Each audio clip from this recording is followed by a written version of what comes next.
The man suddenly slammed the horn to warn them. The companion immediately turned around. Terrified, he discovered a group of armed men in the distance. The companion quickly shouted to the driver. Then he swiftly climbed onto the truck. But before the driver could react, the two started the truck that was about to run out of gas. Seeing the two starting to escape, the driver immediately grabbed the fuel can and chased after them. Luckily at that moment, the truck couldn't pick up speed due to running low on fuel. So the driver was able to climb onto the truck successfully. To shake off the armed men behind them, the driver quickly opened the fuel cap and refueled the truck, risking getting shot by bullets. Soon the truck picked up speed, but the armed men had already caught up and began shooting wildly from behind. Just as the distance between them was closing in, the armed men suddenly stopped their vehicle. An armed helicopter suddenly appeared ahead, and a team of armored vehicles came toward them. They immediately drove away the pursuing armed men. Just like that, with the help of the US military, the two successfully escaped the pursuit and smoothly arrived at the US military camp. The captain saw that the two had driven 800 kilometers alone through Iraq in order to deliver the goods on time, instantly changed his opinion of them, and decided to settle the payment for the goods all at once. Then the two entered the warehouse. Looking at the US dollars piled up like a mountain,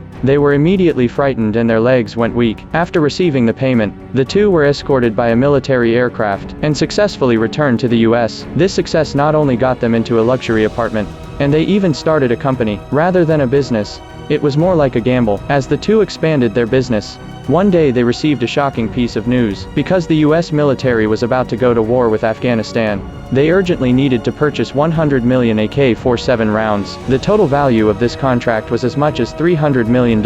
If they could land it, then the money they made wouldn't be able to be spent in this lifetime. To secure this big order, the two began searching for suppliers everywhere, but after careful investigation, they found that an order of this scale not only required hundreds of licenses, but also involved dealing with multiple suppliers, something the two were completely incapable of doing. But just when they were in trouble, they unexpectedly met a big shot at the poker table. He could supply the entire shipment at once, and the price was quite favorable, but he had one condition.